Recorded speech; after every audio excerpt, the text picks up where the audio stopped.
Entendi. Como isso? Ela relaciona dança através da genética mais articulada.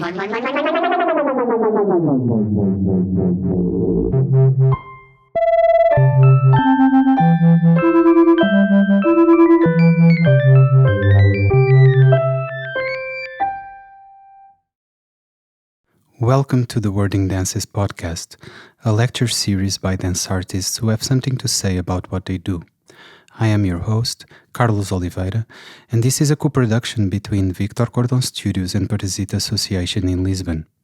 Wording Dances presents a series of episodes, both in English and Portuguese, where renowned artists from the international contemporary dance scene discuss matters which make of dancing and choreographing an inexhaustible terrain of experimentation, problematization, and thinking.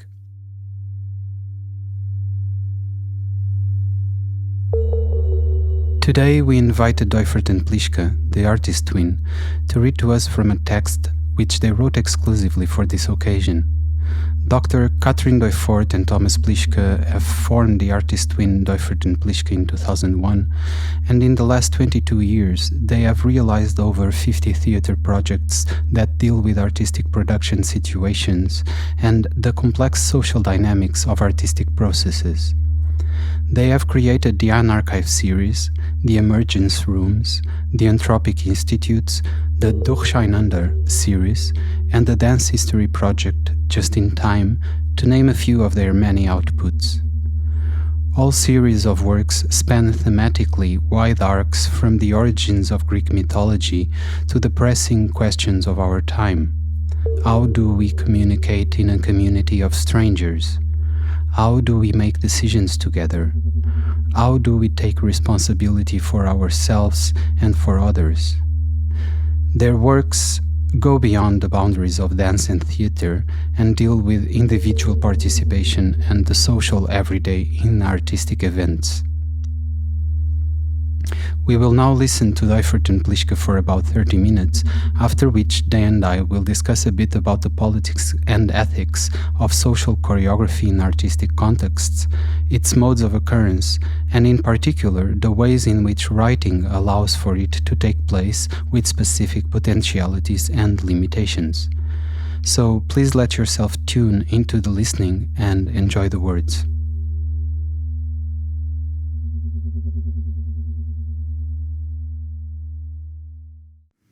Grand opening. We like to play with fact and fiction, gender and behavior, with mythology and philosophy, dressing up and dressing down, creating complexity, one through the other, being midwives. And we play most of all with others, in teams, collaborations, collectives and families. And as we play, movements, thoughts, and things arise. We collect these movements, thoughts, and things, put them in some order, and make them available again to produce other movements, thoughts, and things. We like to do this site-specific, time-specific, and community-specific. And we love to come back to places, to continue what has been started, with people we already know, and we invite others to join us on site. Our art has been a public space, from post-political coincidences or how to knit your own private political body in 2001 at ZKM, and even more so since the Emergence Rooms at Museum of Modern Art Vienna in 2010. Our understanding is that art itself must be a public space, rather than being an event shown in public spaces. And by being a public space, it can be a space of possibility, a testing ground for transformation within a diverse community. This public space we are talking about is created through art, through its processes, practices, and performances. It is an opening. And that in our understanding, is what is needed in art and society. A great opening. This opening makes it possible to oscillate on the border between art and society, to experience society, community, pain, happiness, loss, fragility, sexuality, parenthood. At best, these openings are documented, to build archives in growth, childish and adolescent archives, rebellious, anarchic archives. We call it unarchives. And we invent. We invent together with others. We deliberately place something in the openings, like darning holes, something that wasn't there, but becomes a possibility. Just as we generously and collectively invent artists who don't appear in art history because of their gender, their abilities, their origins, we invent them collectively and collaboratively for yesterday, today, and tomorrow. Because there were and will be too few represented in the narrative of art and art history. Too many voices have been and will be excluded. Some of these invented artists are very much alive. They write funding applications and their work is funded and shown. We also like to spin, knit, weave, embroider, because artists spin. And they do it so that others are encouraged to spin too. The spaces of our work are sometimes more, sometimes less secure. There may be disagreement, otherness, differences of opinion, cultural perspectives. But even in disagreement, we can all spin a thread together. Give us your material and we'll show you what you are not doing with it. Or we give you our material and you show us what we are not doing with it. Our work makes us go to places that are restrictive places, problematic places from our cultural and ethical perspective. We do this because we always work with people, not with representatives. And we believe more in the power of mutual cultural exchange than in strategic cultural policy. We see ourselves as artists and midwives, artistic midwives, who help bring something into the world. Once it is there, we dress it with care. We put it and ourselves into a pair of comfortable tights to live and work in. Our work is full of images, movements, and situations in tights. Why tights? Because they are a symbol and a symptom of childhood and care, but also of separation. And they admonish a social hubris that we criticize. The tights we work with are knitted, woolen, so they carry the knowledge of hands and of female-led practices like yarn work, the knowledge of farmers, the lives of animals, of plants. They are made of natural fibers that speak of care and warmth and the world that surrounds us. They are read as feminine garment, a dancer's workwear, and many men, when they change from child to boy, reject them, take them off, never to wear them again. What they reject is the world of women and children, the world of care, of togetherness, of dance, of play, of touch. What they gain is a world of comparison, competition, and profile, and also a fear of all things feminine, a fear of effeminacy, of femme, of women, and finally a serious fear of tights, as if tights could have a transformative power, turning men into women. But if the relationship between the sexes were equal, there would be nothing to fear. This fear marks the distance between the sexes, one above the other, in fear of what is below. What's left after what one isn't, is taken away, is what one is, says Diane Arbus. And here is the letter we wrote to her in 2005. Diane, looking at your pictures and writings, I always think about our grandmothers who put up preserves for the winter. I never liked those marinated vegetables because they didn't taste like the original anymore.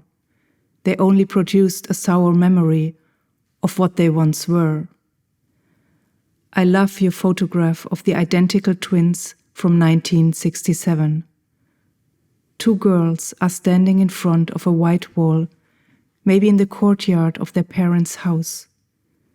They wear identical clothes, white knitted tights, black dresses with white collars and cuffs, white headbands on their dark hair. We can't see the girls' feet. The print's focus is on their faces and black dresses. The clothes give us a feeling of how it is to be identical, but then, in the expression of their faces, a difference appears. One girl smiles with wide open eyes, the other hesitates, her eyes wait. Symmetrically in the picture, their faces show the same asymmetry, so the image becomes like a short film sequence with 2 single frames. A short film on basic emotions, happiness and unhappiness, being loved or not being loved, feeling pain or not, being hungry or not, being a girl or not, either or. A short film on binaries? No, Diane, you make appear the difference of the smallest detail, and thus you show us how afraid we are that it might disappear, that it might vanish in the identical. Identical twins. No difference at all, just another sex. It has already been some time now that we share a life in work to become twins in our fiction. Instead of sharing the same DNA, our plan was, and still is, to share the same protocol, to share a work in life. We wanted to bring all our memories and knit one fictional twin body to work and live in simultaneously. How would you photograph us, Diane? This was an introduction, a preparation, and also a perspective from which to discover our work in 2 directions. To look back at how that perspective has developed through artistic work and collaborations, and to look forward to what is possible with it. We have also been asked to introduce our concept and practice of social choreography. In order to do this, we need to unwind the last 20 years to build a passage through the other practices which in combination make up what we call social choreography. As mentioned before, for us, social choreography is not choreography in public space, but choreography as social practice. We call our practices directories for knitting biographies, reformulating for unveiling spaces of possibilities in collaborations, somatic gardening for collectively exploring the sensual dimensions of objects, politics of touch for exploring and evaluating physical interaction, unarchiving for keeping documents alive. Beginning in dialogue. We met in March 2001 during a performance event at the Beurscoburg in Brussels, and were also involved in the organization of the event together with other artists. The event lasted 10 days, 24 hours a day, with enough bunk beds for the audience and participants to stay overnight. The invitation to the audience was, bring your toothbrush. This allowed people to stay over, to extend the time limitation of theatre events, and it also made it possible for people from other cities to come without the need for a hotel. As many festival programs were, and still are, overcrowded, our alternative program had a lot of empty spaces that could be filled by artists who came along. It was a turbulent, vibrant, joyful and conflictual event. Katrin and I also soon discovered that we come from different disciplines and aesthetic convictions, and it was difficult to find a consensus from which to begin our collaboration. So we began to consciously reinvent ourselves as someone else, without the direct burden of our training, our families, and from our studies. We invented ourselves as twin, our relationship being an incest, a taboo. And we reinvented our biographies according to real facts. We wrote down the events and anecdotes of our lives and then exchanged the written texts, allowing each other to rewrite them again, to edit, to add, to cut out, to clarify in own words, and to return the text again and again. Many memories of our lives have been exchanged many times, and even though the memories have been shared, expanded, rewritten, they have come closer and closer to the real events, bypassing the blind spots that each of us has, remembering them. My memory of what happened is not what happened, wrote John Cage, and like a midwife, he helped us to bring this practice to life. We practiced writing into each other's material in silence, without discussion, to avoid the urge and need for consensus we had in the beginning. Reformulation has become our main practice for almost everything we do, including our most recent work, where we brought together city employees of Wuppertal and artists from Wuppertal to create artworks as spaces of possibility for the city. In collaborations, reformulation is always the initiation of a new work. We circulate material, and only after everyone involved has had a chance to work on all the material, after all the circulated material has gone through all the hands, we do start the processes of organizing, composing, editing, and presenting. And this is regardless of the medium, whether it is a choreography, a film, an audio tour, a ballroom. It is the process that for us is choreographic, based on writing, on movement, exchange, dynamics, rhythm, and structure.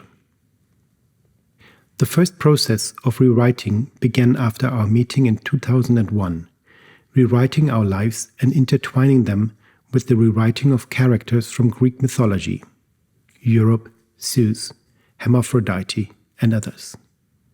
From this we created the durational media performance Directory No. 1, Europe Endless, as a starting point of our collaborative work. Myth always speak of time, of appearance and disappearance, of destruction and transition, of transformation and sudden change. They point to a permanent crisis in the friction between nature and culture, human and animal, work and industry, life and survival.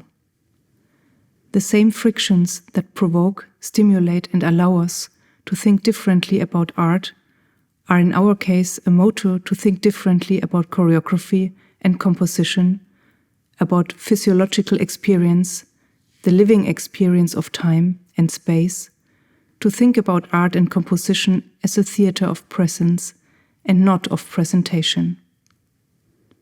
In our work, we want to point out that in order to experience choreography, you have to actively participate in it. In order to experience movement, you have to fill choreography with life, which means you have to get involved with all your senses. Myth of Europe. Please, get the theater spaces out of this continent. But where to? Land-taking seems to have failed. Across the centuries, the female subject learned to tragically fall silent in the drama. Finish your phrase, Electra, but shut up your mouth then. Your death will give you a voice over the centuries. Your drama won't have happened, but you will have been a voice in the time. A flattered and flattering self cracks for a moment, seduction with exit to uncertainty. In the immediate happenstance, nothing is evoked, nothing evokes. Break of a habit, and suddenly something cuts itself into the everyday rhythm.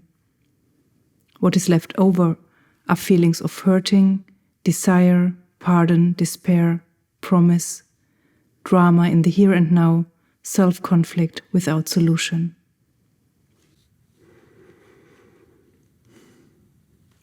Queering the archives. The Unarchives.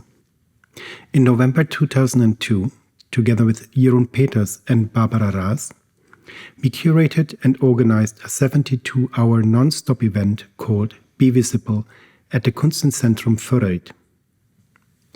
The event was intended as a queer symposium, and we wanted to extend and shift the use of the term queer away from gender politics in order to test its capacities as a concept that unveils the dominance of normative behavior and singular perspectives in theater discourse and practice.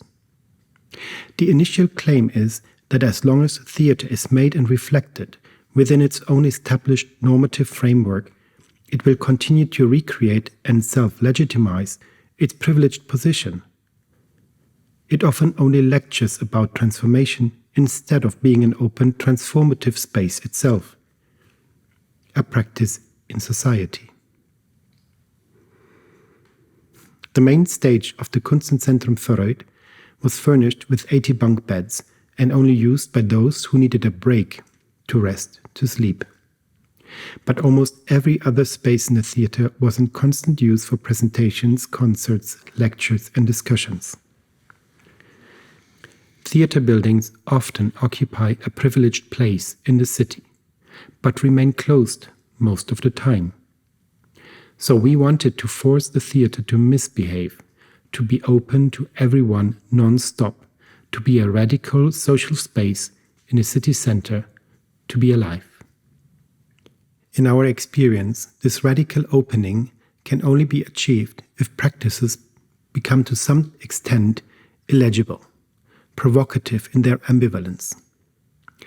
This radical ambivalence is our take on the term queer, and it confronts any dominant practice and the need of classification even present in the queer mainstream. Already at the Be Visible event, we discussed the question of documents, which are collected and preserved and which are not. In order to open up our own work to ambivalence and reconfiguration, we soon tested the practices of reformulation we had just developed for ourselves with others. We invited colleagues, students, friends, and reformulated issues, questions, existing material in circles without the need for consensus. We even wrote choreographic passages together, each voice being a scene that would later happen on stage. The first entirely written choreography was Directorieta 2, which we started working on in 2005 and premiered in 2006. At that time, there was a conscious interest in work that was happening between the Western European countries and the former Eastern European countries. The cultural politics of the time were focused on marking difference, and we began to work with colleagues and friends in Sofia and Bucharest to focus on what we had in common. We picked memories of spaces, the home, the grandparents' garden, the abandoned house where we played as children. Each space represented a kinespheric memory, a physicality. The choreography was a collective movement through these spaces, built step by step by writing in circles, by reformulating. Only when the choreography was completely written did we begin to rehearse it in a studio.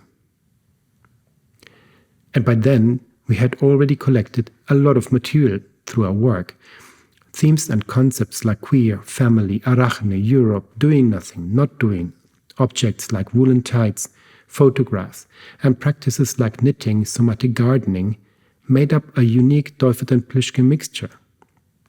In 2008, we decided to hand the entire pool over to colleagues with the task of reordering it according to their own reading of our work and, together with us, creating a new performance from this new order.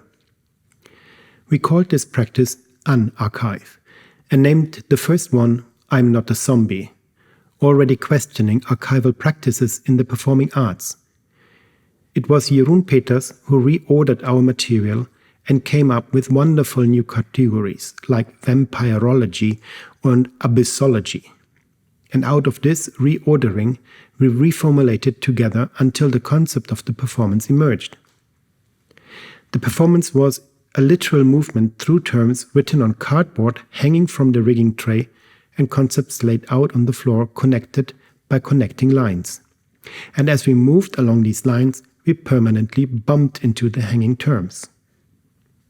Already with Anarchive 2 secondhand, we opened up to what became more and more a concept of social choreography, as the second half of the performance consisted of an anarchic reconstruction of the first part by the audience.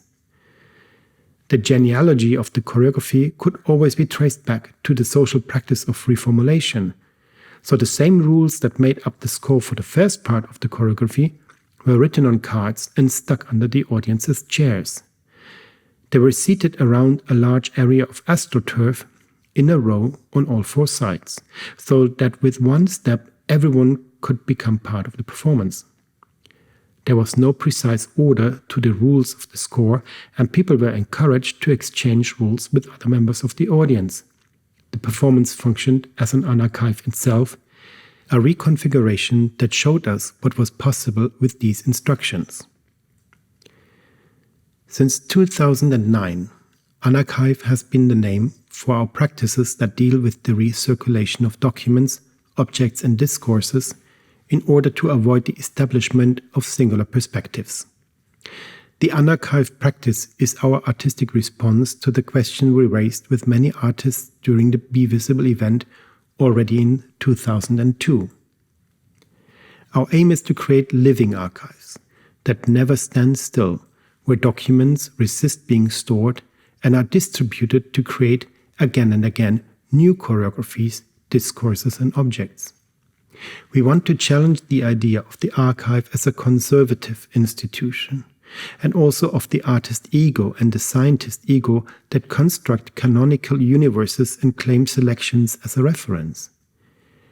In our understanding of dance and theatre as social practices and learning tools, archiving must be a living and interactive process that continually challenges the ostracizing ideas of the original, the masterpiece, the master artist, and embraces social practices in the arts and humanities.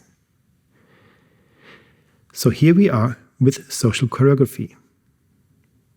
While studying dance and discourse, we were often confronted with the production of choreography as dependent on the single artist ego, the style, the taste of the director, the choreographer.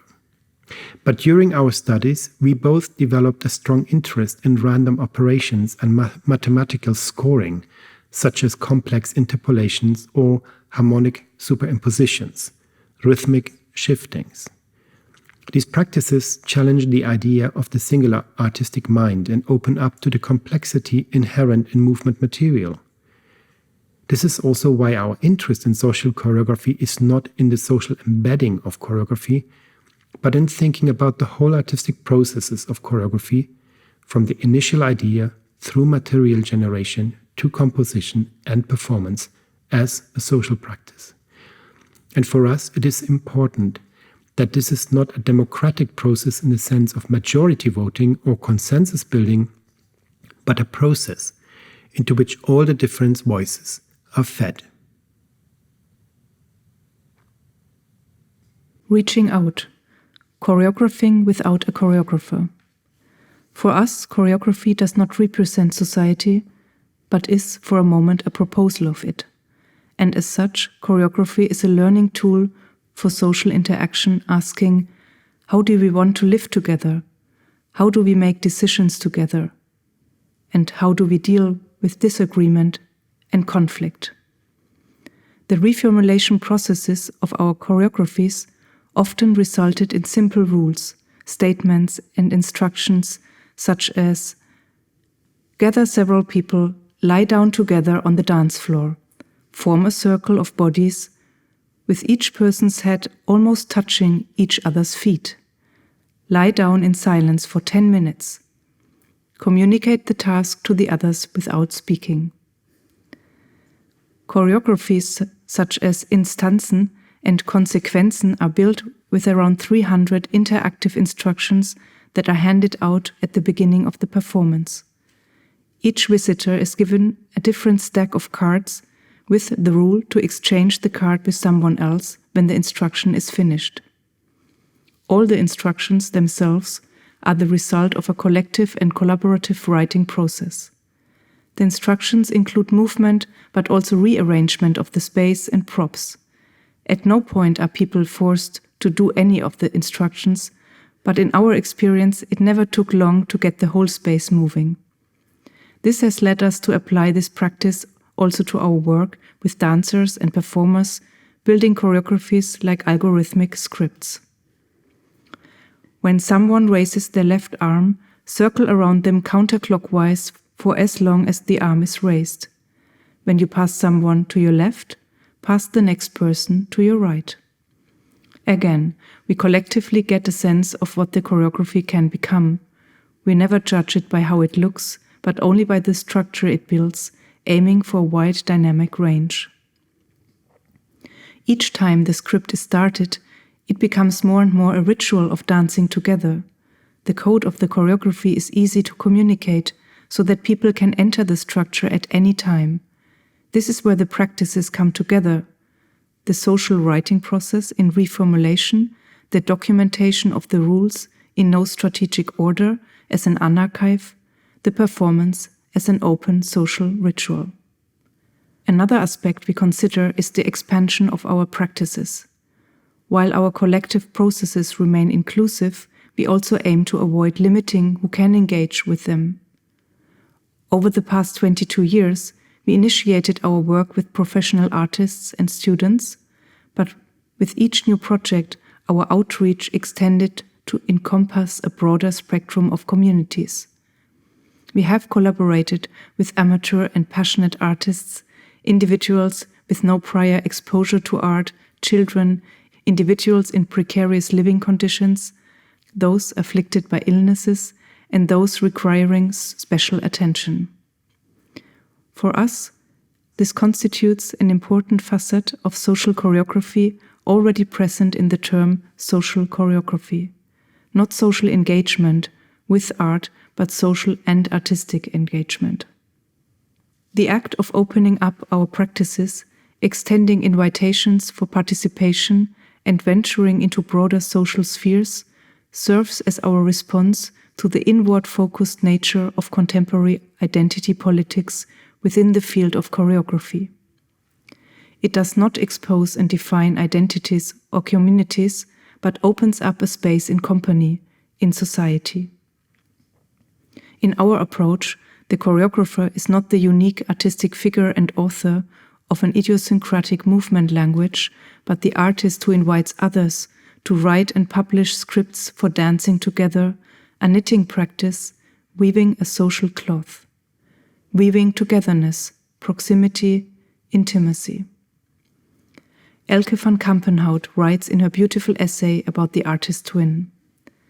Intimacy can also be understood as a moment in which the symbolic order is suspended. It bubbles forth, breaking through the surface, flushed with fear, disgust, grief, loss, pleasure, or liberation. It is a moment of surrender that defies normative control. This concerns not only the physical, but also the existential dimension of our lives. In the sphere of the intimate, we learn to deal with pain and desire. This is not necessarily spectacular. It creates a space for childlike wonder and care, a space where holes don't have to be plugged, but are allowed to coexist. This is how we give others space to exist. It is a space that opens temporarily and then closes into a memory, a space that establishes vital desire and physical awareness. This is how we understand social choreography. We are who we are, we.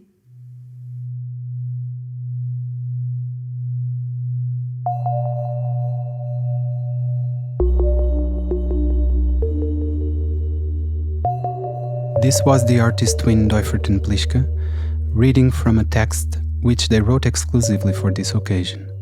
Thank you so much, Catherine and Thomas, for the text. You mentioned that you have come to use reformulation as an alternative to the self-centered approaches to identity politics in choreography today. This inevitably creates the possibility for a decentralized identity or subjectivity, which you also affirm when rewriting each other's biography, creating thereby this incestuous figure and history of the artistwin. So, how fundamental is the use of written language to create such possibility, where selfless and decentralized expressions of politics can take place, in particular by reformulating memory and allowing it both to act and modulate action as a function of differentiation? This is a big question, and it really goes to the fundamentals of our artistic processes, which happens through writing. And writing, I think, is important also because we always took in our studies choreography as something like writing movement, precisely for this idea of writing. What does it mean? Because if we look at another practice that is very often happening in artistic processes, is talking and discussing. And we've come to experience, especially in collective and collaborative work, that there is always a power system at work in discussions. There's always people that talk more, people that have the standing, a certain power that they take, and a lot of voices are not heard. There's people that are, I don't know, they have a different personality, they are more shy to impose their opinion. So in that sense, that creates an asymmetry that we always thought to overcome by writing, that everybody has the same time and the same medium. And then maybe to add, I think often people think writing means making sense, but that's not the case. And others think talking is so much more spontaneous. But sometimes I think because we live in such an opinion-making based society, we are some people are so used to talk and to convince and to seduce rhetorically. So for us often, writing is also like touching the imaginary, like Elke van Kampenhout, I think, really observed that very well in our work, that writing is a bridge to freeze a memory and to document a memory. And that can be very valuable for communicating your very, very personal imaginations. And the more we work with people who are not dealing with art on an everyday basis, we also feel that writing can be close to drawing, sketching. And then sometimes the use of photography comes very close to the act of writing in the past 3 years, as it's also like a kind of a collection, an unarchiving documents. So one of the other questions I wrote you was, considering that you practice reformulation between you two, but also between larger groups of people, how do you see that the use of language, and in particular of writing, transforms with the differences in scale, both in the number of people involved and with regards to the time available or required to undergo such process? So what specific problems, both technical but also political, arise with differences in scale? Right, yeah. As we started, the two of us, of course, at the beginning was a small scale. And I think we often told that just when we met in 2001, there was this problem that Thomas had larger work in Brazil, in the Rio de Janeiro. So we were for 3 months separate. And also like the communication telephone was yet too expensive, no internet. And then we were writing emails like every day, like in a letter style, like long emails. And I think that is really where reformulation already started, because we very often refer to what was said, and sometimes we think in these 3 months we did say everything to each other what we needed to say to each other. So, and this became a document, and from this document we created later the directories. We started to work on the methodology of the reformulation process. So I think for a long time for us, small groups were nice in a way, were like safer, as the material passes fast through everyone's hands. So with 4 people, 5 people in 2 hours, you can write a text together where every voice is in every proposition just by a lettered circle. But then on the other side, now we also experienced larger groups up to 120.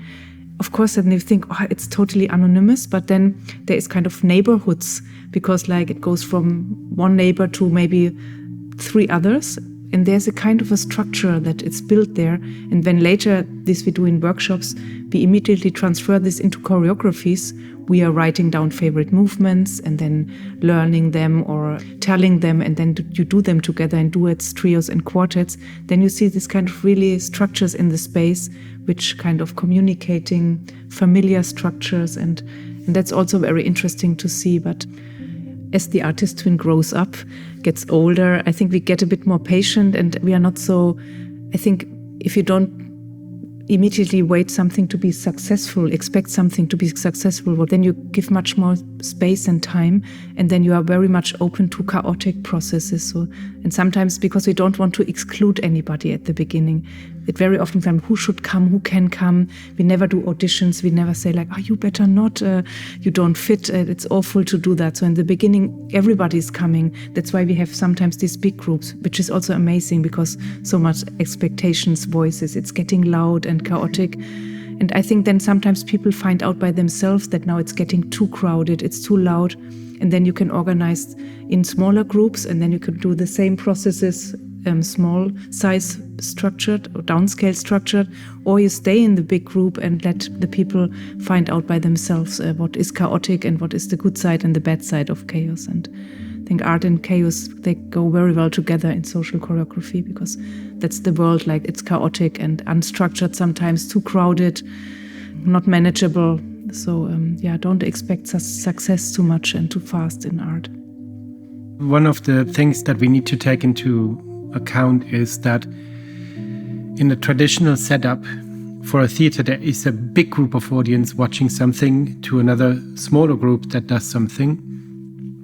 And by equalizing this out, by actually shifting that there is no real viewer or performer discrepancy, but there is somehow some amalgamate of both, the attention shifts very much. Because if you are in a social choreography that is based on like a game, like on certain rules, you need to always also monitor what is happening. Your attention is completely into who is doing what next to you and how is my response into this relation. Now, if you make this with a huge, for example, we have one of the rules, which is one of the most fun to do, is that you work with secret dancing partners. So people that don't know that you actually all the time relate to them. But if you're in a group with 150, your secret dancing partners permanently disappear.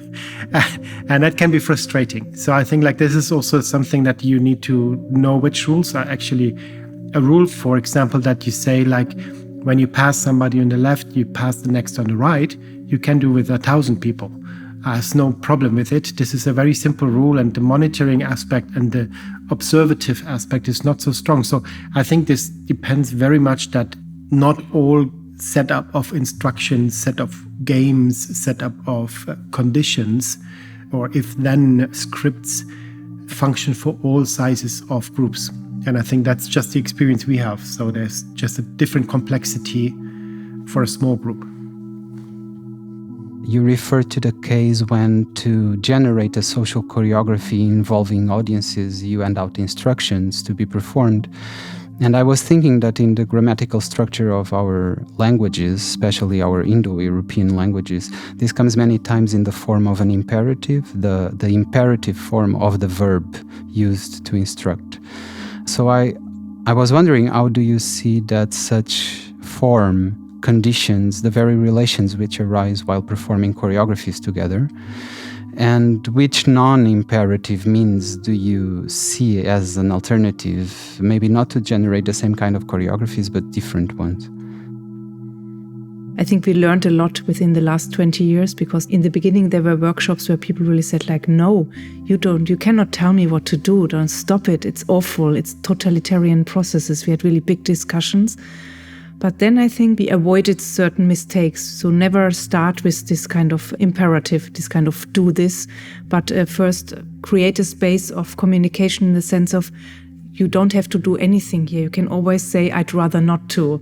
So you can always say also like, for the space now, it is better that I rest, that I keep silence. In our performances, before you open this envelope, there is something written on the envelope which says something like, we are here in a community of people, some are strangers to each other, but we like to dance together. But at any moment, you decide about the density and the moments of how activities come together in the space. So it's your responsibility, the space.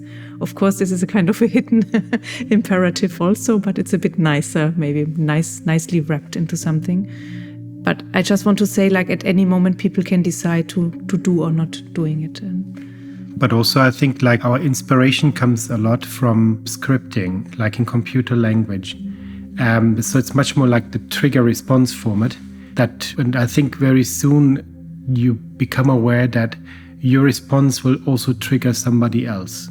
So in a sense of, if the one trigger is, if somebody walks across the stage, please step on your chair and put your arms up in the air, and somebody else has the trigger, if somebody stands on the chair and raises the arms, please just go in front and hug that person.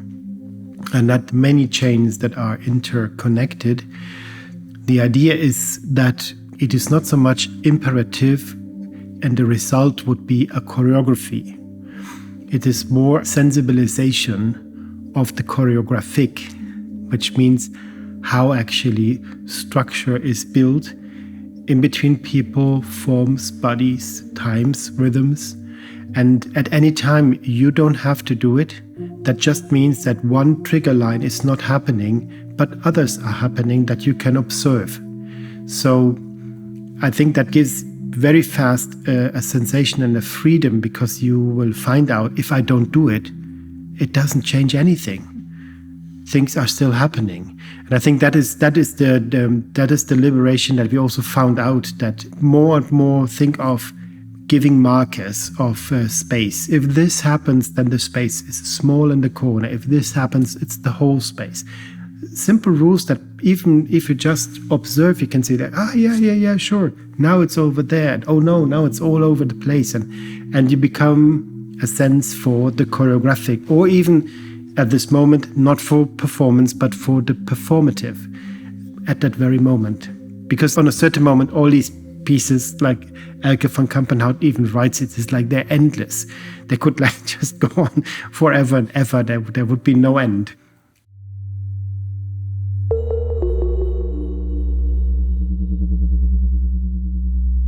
This was the artistwin deufert&plischke, to whom I would like to thank the availability to deliver this talk and to converse with me.